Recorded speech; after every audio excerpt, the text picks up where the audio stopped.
There are three words that when you guys say them, and when our little kids say them, so all ages say them, oh, it just makes us cringe.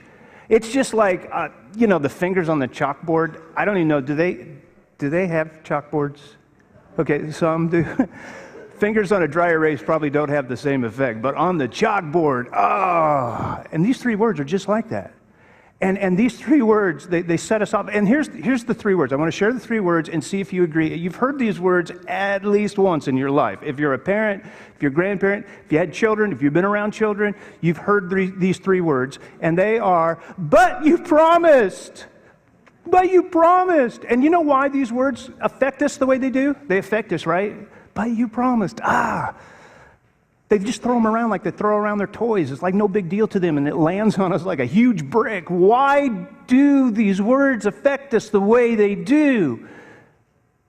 The reason they affect us is because, in a lot of cases, they're true. We did promise. I promised. Yeah, you're right. I know. We promised we would take you to the zoo, but it's raining outside. I know. I promised I'd help you with your homework, but I got called in. I'm on call this weekend. I promised I wouldn't get upset, but you erased my favorite show. We do this, right? And yet, think about this. I know this is true for me. Maybe this is true for you. They can forget to take their vitamins. They can forget to do their homework. They can forget to clean their room. They can forget to wear their shoes to the store. And if Caden was in this room, I know he's serving over there. If he was in this room, he'd agree with me. Yeah, I've done that a couple of times. We go to the store. Where's your shoes? Oh, I didn't think we needed shoes.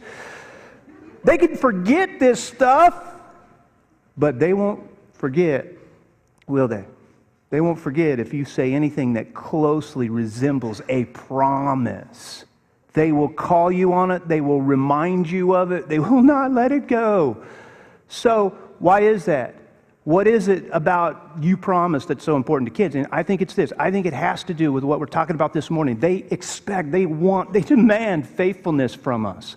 They need that in us. Now, when we talk about faithfulness, when we talk about this word, faithfulness, what is it that comes to mind? When you first hear the word faithfulness, what's the first thing that comes to mind? Is it a husband who is faithful to his wife? Is it someone who's devoted to God, has strong faith in God? Is it somebody that's a loyal friend? You told them something, they kept that confidential. They didn't spill that on you. They kept that. They're faithful as a friend. Is it an employee who's faithful to company? Aren't all of those beautiful?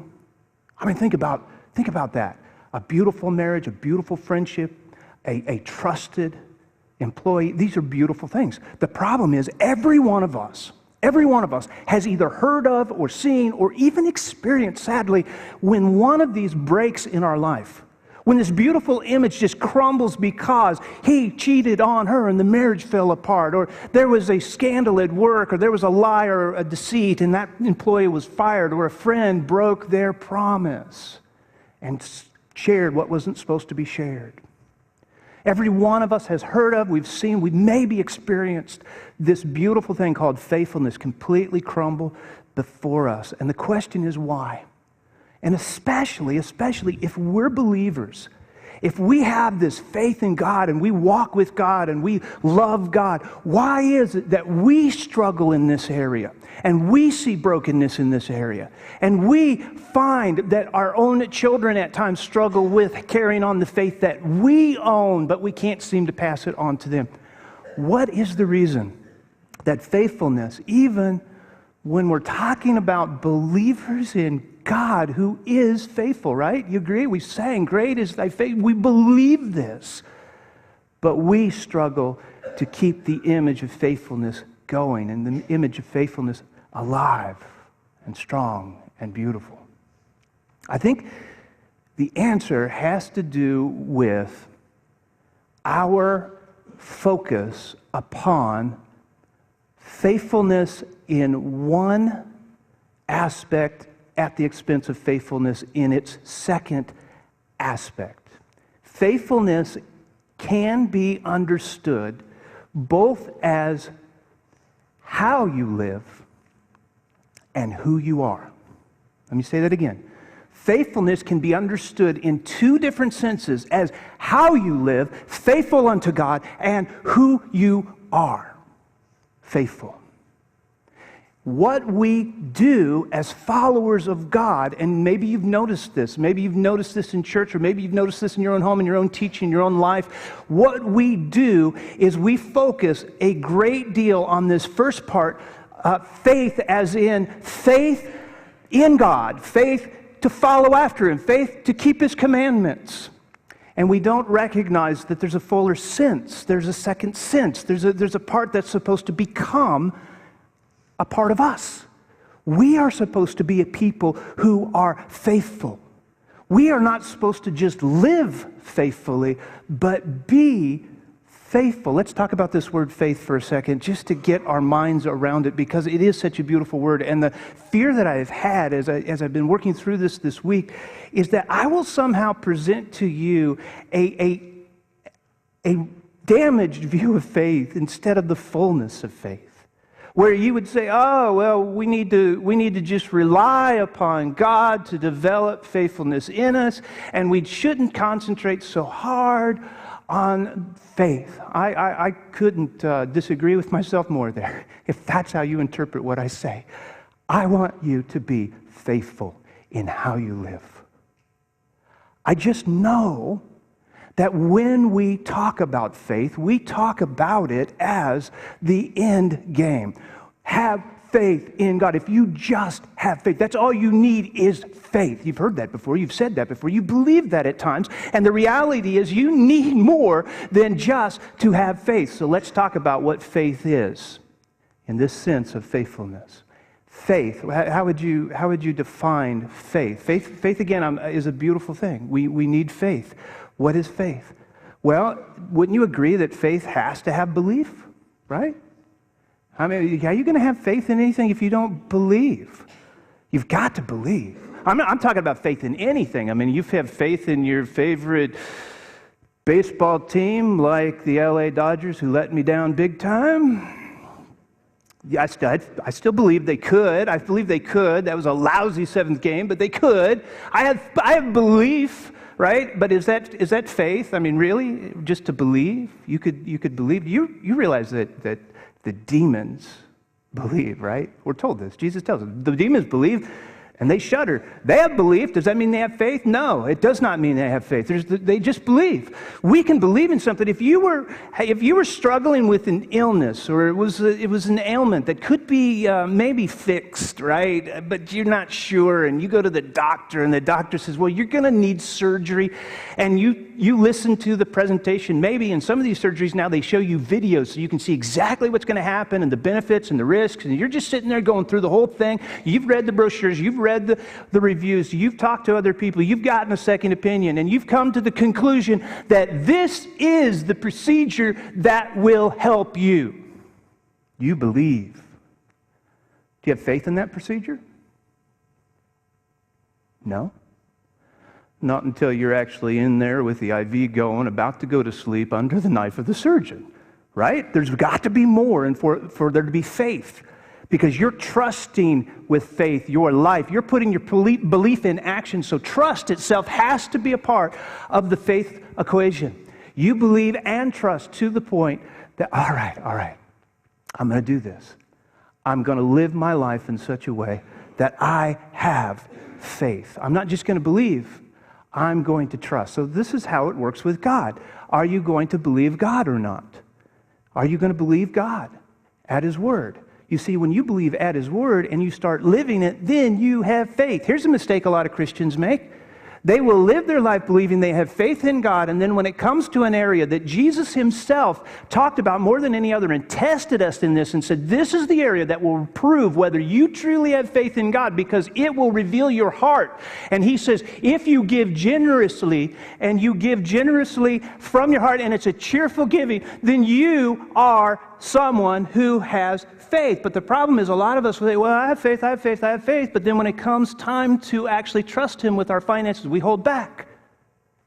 It's very important that we understand that faith is belief in action. It's trusting what we believe. For example, if this chair represented what I believed in, then I could say to you, look, I believe this chair is sturdy and can hold me up. Now, I haven't sat in it today, so I really haven't tested it today, but I believe it'll hold me up. And I believe that because I've sat in it before, and even though I did eat a lot when I visited my mama this weekend, I don't think I gained that much weight. I think it'll still hold me up, and I didn't see anybody messing around with the screws, so I think it's going to hold me up. I believe in this chair that it will hold me up, right? That's belief. That's belief. But I'm not putting my faith into this until I sit in it. Julie, you didn't mess with this, did you? No, all right. So at this point, I have now put my faith in the chair. And that's important. Oh, I'm sorry, Julie. Oh, we could do a whole nother lesson on this kind of Christian. This kind of Christian right here. Faith is important. Faith, I don't want to downplay it at all. It is so, so, so important. But this kind of faithfulness, and really it's the same word, whether we're talking about faithfulness in how we live or faithfulness in who we're becoming, it's the same exact word. This is how we live. We trust God. Or we're supposed to anyway. And we all struggle in different areas. I get that. I get that. Let's talk about faithfulness, though. In order to get there, we got to go back to our key passage that Paul gives us, which is this. It's in Galatians, and it is the fruit of the Spirit passage. He says, but the fruit of the Spirit is love, joy, peace, patience, kindness, goodness. There's our faithfulness word. Gentleness and self-control. Now, we've been going through this week by week, talking about these different gifts of the Spirit. And we've been going out of order, so that's kind of weird. I don't know why the book went out of order, but it did. So we're on faithfulness, and that's really cool. So faithfulness is part of what we are becoming. Faithfulness is a part of who we are supposed to be. This is supposed to be who we are becoming, right? This is the idea, because the fruit of the Spirit. So the idea is I'm becoming, because I'm walking with God, I'm becoming more loving. I'm becoming more full of joy. I'm becoming more, but it's a becoming, and we have to put that caveat in there because we haven't arrived, have we? Not one of us has really gotten the love thing down totally, have we? I mean, the unconditional love. I mean, a good test for me, if you want to, I think I'm growing more in my area of love as the years go by and I walk with God, but here's the deal. Somebody cuts me off and all of a sudden I'm not a Christian anymore. I mean, it really tests my Christianity when somebody... Now, I'm getting better. I have to admit, I am getting better. I grew up in a state that is known for their road rage, so I am definitely getting better. Maybe, I don't know. This is really tough. Indiana, over the years, has gotten more like California in the way people drive. I'm saying. Anybody here agree? I mean, it's just gotten crazy, right? All right. So, here's the deal. I'm growing more loving in this area. I now smile to myself when someone cuts me off and mumble under my breath. I think that's an improvement, don't you? I think that is an improvement. In the area of joy, I'm growing in the area of joy. Oh, but this is a tough one for me because I have so many reasons to be joyous, and yet I, for whatever reason, don't always remember those things, and even if I'm feeling it inside, I don't always show it. And it really bothers me when my son will say, "Are you mad, Dad?" I'm like, "I'm not mad." Why? Because I look mad. Why? I don't know. It's just the way God made me, I guess. I don't want to be that way. So I'm growing in the area of joy and growing in the area of peace, growing in the area of faithfulness, and so on. So faithfulness is an area that we grow in. So it's something we're becoming. That's pretty cool if you think about it. We're becoming more faithful. But let's not slip back into the idea of this is how we live. It's more of who we are. Because if you think about it in the terms of how we live, then you've got to say, okay, so faith is a gift from God, and I can't believe in Him unless He gives me that gift. Now, there are some people that actually teach this, but it completely takes free will out of the equation. I don't teach that because I don't believe that. I believe in free will.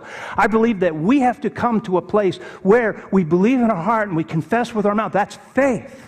And trusting Him by demonstrating a life that denies self and lives for Him, dies to self and alive in Him. I don't believe that's what is being said here. I think this is about who you're becoming. And I can say that because each one of these attributes are in God. It's the fruit of the Spirit. It's the fruit of what God is. God is love, so I'm becoming more loving. You're becoming more loving as you walk with Him. He is joy, so you should become more joyous. He is peace and patience and kindness. He is faithful. He is faithful. It would be kind of strange to think of God in the sense of faith as how He lives. God needs faith? Does God need faith? I mean, who's He going to have faith in? Does He have faith in Himself? Does He say positive affirmations in front of a mirror every morning? I believe in you. You're the Creator. Does He trust Himself? Belief and trust, that's what faith is. I don't think that's what's being talked about here. I don't think that's the context. And sometimes all we focus on is, come on, I need you to come and I need you to live like I live. I trust this chair.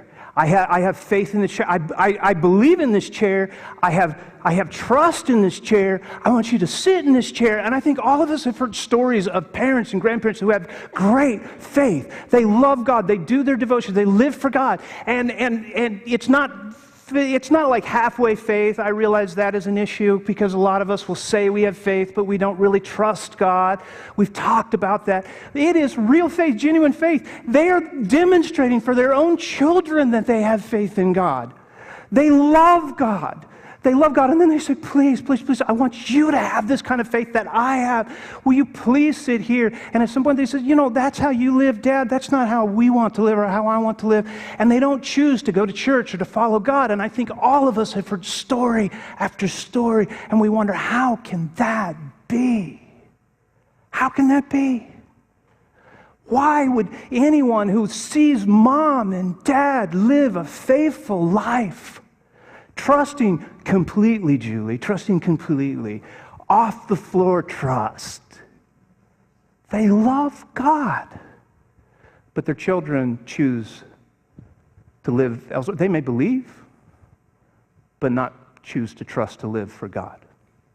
You been there? You've seen it? And so we're talking about not how we live, but who we are becoming when we talk about the fruit of the Spirit. So when we get to faithfulness, it's about who we're becoming. Are we becoming faithful? Now, what does that even look like? What does that even mean? If being faithful to God and how we live is being devoted to Him, praising Him, singing songs to Him, being generous to Him, being a tither, being a servant, serving on a team, however you want to put a rubric together to try to decide, am I a person who is living how a person ought to live who has faith? It's faithfulness. The other side of it, though, and that's what this is talking about here, is how or who am I becoming? Am I becoming a person of faith? It sounds a little confusing, like I'm saying the same thing, doesn't it? And this is why I worried about this message this week, because I would just confuse you, and you'd walk away and say, does He want us to believe or not believe? I don't know what to do. Oh, I want you to believe. In fact, I want you to believe so much that you allow it to change you. Because when you believe and you have faith in God and you live for Him, you're walking with Him. He's living in you. He's alive in you because He is faithful.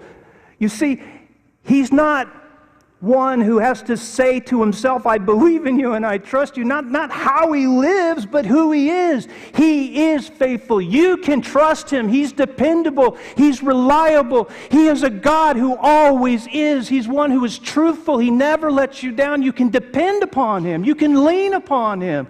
He is worthy of your faith. In fact, that's our definition of this kind of faithfulness. Worthy of faith, worthy of you putting your faith, worthy of how you live. You can live for God because He won't let you down. He is faithful. And that aspect of who God is, that He won't let you down, that He is dependable, that He is reliable, is exactly what you want in your life. In fact, there's this verse, it's our key verse for this week, and it says this, let love and faithfulness never leave you. That word faithfulness in the Hebrew actually means trustworthiness. So you could actually change the definition and say, let love and being dependable. Let love and being reliable. Let love and being one you could count on, one you could lean on, one that you don't have to worry about whether they're going to be there or not. Let that kind of attitude, that kind of behavior, that kind of who you are, who you're becoming, let you be that trustworthy, dependable person. And if you are, bind them around your neck. Write them on the tablets of your heart. Then you will win favor and a good name in the sight of God and man. And the idea is you could say to your children, look, I believe, I trust, I want you to sit here where I'm sitting. They could say to you, yeah, but that works for you. That's how you live. That's not how I live. That's not how I choose to live. And I can't imagine what that feels like. I know that people have gone through it. I know that it hurts like crazy when you're sitting here and they're not sitting with you in church. And all I'm saying is that maybe what we need to do is change our approach. And instead of talking only, we got to talk about faith. You got to have faith in God. You got to live for God. But instead of talking only about faith, maybe what we need to say, instead of trying to convince them, please sit here. Please, I want you to sit here. Maybe we ought to say, you can count on me. You can lean on me. You can rely on me. I will never forsake you. I'll never leave you. I'll never hurt you. I may mess up, but I'll admit it, that I've wronged you, but I'm going to be there. And this is what they want when they're saying, but you promised. They want to know that you're a promise keeper. They want to know that you're trustworthy. They want to know that you're reliable, that you can be leaned on, that you can be trusted, because what's going to happen as they grow up is as you prove that you're worthy of them putting their faith in, they're going to want that kind of relationship, and they might just choose to sit here because they've already seen it in you, experienced it from you, and they don't have to seek it anywhere else. If you're married, or if you were planning on getting married or about to get married, faith is so important, isn't it? I'm talking about how you live. You want that other person to love Jesus like you love Jesus. That's important. In fact, we're told to be equally yoked. That means, it's an old term, but it means that the oxen are going to be pulling the same weight. One's not going to go ahead of the other. You can imagine what kind of lines you'd get if one was going more than the other. Equally yoked. That means that one can't just believe and not trust God. Both have to believe and trust God to be equally yoked, right? That's the beautiful thing. It's commanded because it will ruin a marriage, because you're trying to live your life in such a way that you're growing towards God, and you get closer as you grow towards God. But if one is growing towards God and the other is not, it creates all kinds of havoc in the relationship. So that's so important. That is so important for a marriage. But is it enough? Let's say you found that perfect guy. Would you say, whoa, he loves Jesus, let's get married? Is that enough? Don't you think that attractiveness ought to be in there somewhere, and compatibility? You know, there's other factors that ought to be in there. You know what else ought to be in there? Faithfulness. Now, we just talked about faithfulness. I get that. That's why it's such a confusing term, because when we said you ought to be equally yoked, we just said that means they need to be faithful. They need to love God and serve Him and live for Him. I get that. We just said that, right? But I'm talking about faithfulness in who you are becoming. That individual needs to be somebody that you can trust with your secrets, with your life, with your history, with your hurts, with your pain, to know that when you wake up after you're married and you have morning breath, it's still going to be fine. Or bad hair day, it's going to be fine. Or rocky times or misunderstandings, I'm here for you. So faithfulness needs to be a part of marriage. This would never fly right here if a girl said, you know what, I love this guy and I want to marry him. I think he'll make a great husband. And you should see the way that he plays with kids. He's going to make a great father. Yes, he sleeps around with girls once in a while, but hey, I think I can work on him with that and we can get through that one. No, you can't. It's a deal breaker. That's not faithfulness. Oh, but he loves Jesus. Yeah, well, he needs to go to Jesus and repent and change his life. This faithfulness, who you're becoming, is essential. And this is what our kids want from us so badly. They want to know. And so we need to demonstrate that to them, right? We need to be able to show them that we are faithful to our spouses for their sake. We need to demonstrate that we are faithful to our friendships and we keep promises and we encourage when they're not even there and we don't talk about people. And we always, always, always are going to be there for them. Because there's going to be a day, there will be, right? When they have a mess up in their life and they need to come to you and they need to feel like this is a safe place to come. Can you imagine the conversation? And I hope you've never had to go through this, but it happens. It's part of life. And your daughter comes in with her boyfriend, they sit down, and in tears, we've made a big mistake. And I'm pregnant. They want to know. They want to know that the response that's going to come from you is probably going to be some tears, but isn't going to be hatred, isn't going to be anger, isn't going to be accusation. It's going to be through some tears and through some healing and through some more understanding. And it's not that you're condoning anything. It's not that you have changed or compromised your values, but you love them so much and they know it, that they can come to you with anything and rely upon you because they need to be able to come to God with anything and rely upon Him when they mess up later in life, and they will. So what if we just started to have a relationship with Jesus, not only because it's a right thing to do, how we live, but because we want that relationship with Jesus to change who we are so that we're the kind of person that they can come to and rely upon when their life gets turned upside down. And when they see us as the one who is a safe harbor, maybe they'll see Jesus in us as their ultimate safe harbor. Last Monday night, I came home after spending birthday with my mom. I came home, flew in Monday and was home Monday evening, time for devotions. And so I hadn't talked about this idea of faithfulness at all with the family. And we're in Caden's room, and Ange is going through the children's version of this book and asking the question, why is it important to be faithful to God? And without hesitation, Caden answered, and I'm so proud of him. He just answered, so others will trust us. I thought, that's it. Faithfulness develops faithfulness. Faithfulness in the faith in God part, how you live, develops faithfulness in who you're becoming. And the longer you walk with God, the more you grow in love and joy and peace and patience, kindness, goodness, gentleness. All those fruits of the Spirit become a part of you, and faithfulness becomes who you are, someone that others can count on and depend upon and will help you through the storms of life when things get rough.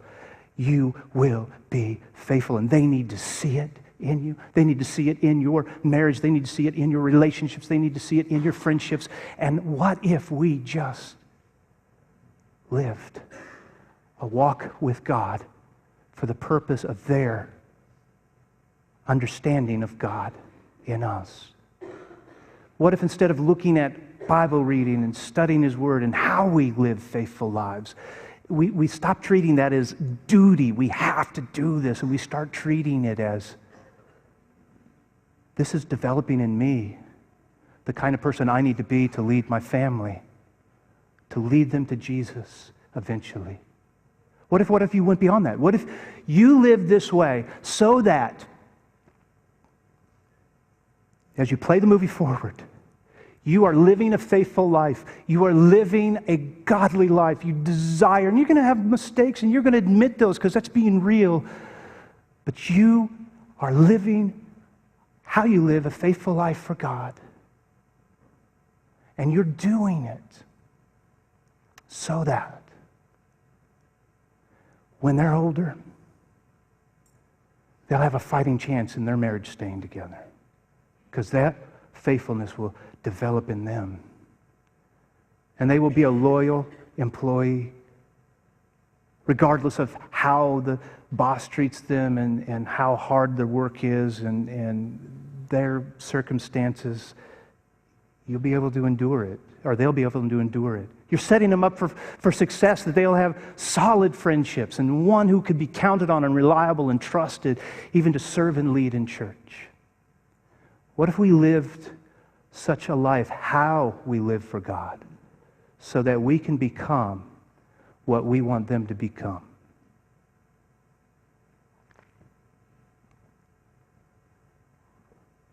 Long ago, Jesus was in the garden on his knees, sweating drops of blood, in anguish over what he had to do next.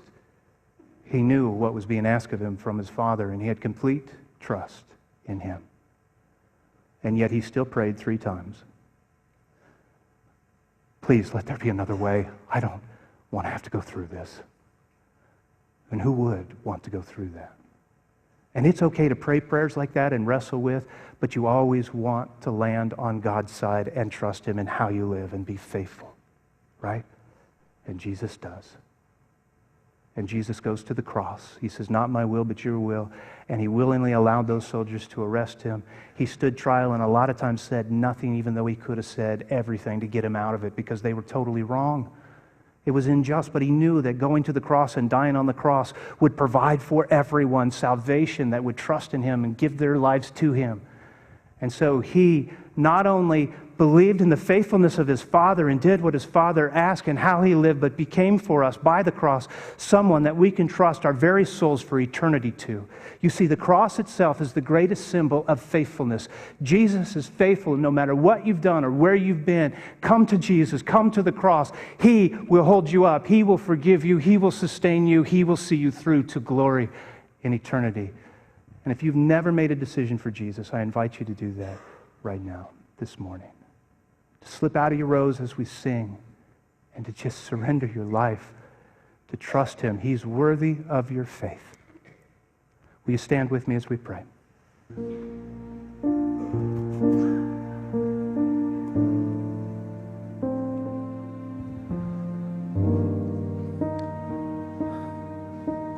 Father God, not one of these attributes that you are, love, joy, and peace, are easy to become. Honestly, sometimes we try to force it, and sometimes we go about it all wrong. And I think in the area of faith, we sometimes go about it wrong, wanting so badly for our children, our grandchildren to have faith in you, which is such a good goal. Instead of being that person of faith, faithful person that could be relied upon and trusted. Instead of letting them see Jesus in us and growing close to Jesus through us, knowing that we're a safe harbor, we're a place where they can trust, no matter where they've been and no matter what they've been through. We're asking you to help us to be more faithful in how we live, with a new motivation, to become more like you, to become trustworthy, to become dependable, to become reliable, to become a rock. God, we're asking for anybody here that doesn't have a personal relationship with you, that would find Jesus completely worthy of their faith, to surrender their life, to die to self, to give themselves up to you, because Jesus has paid the price in full by his suffering and death. We ask for courage for those to step out, to give their life right now. We ask for it in Jesus' precious name. Amen. If you have a decision, come.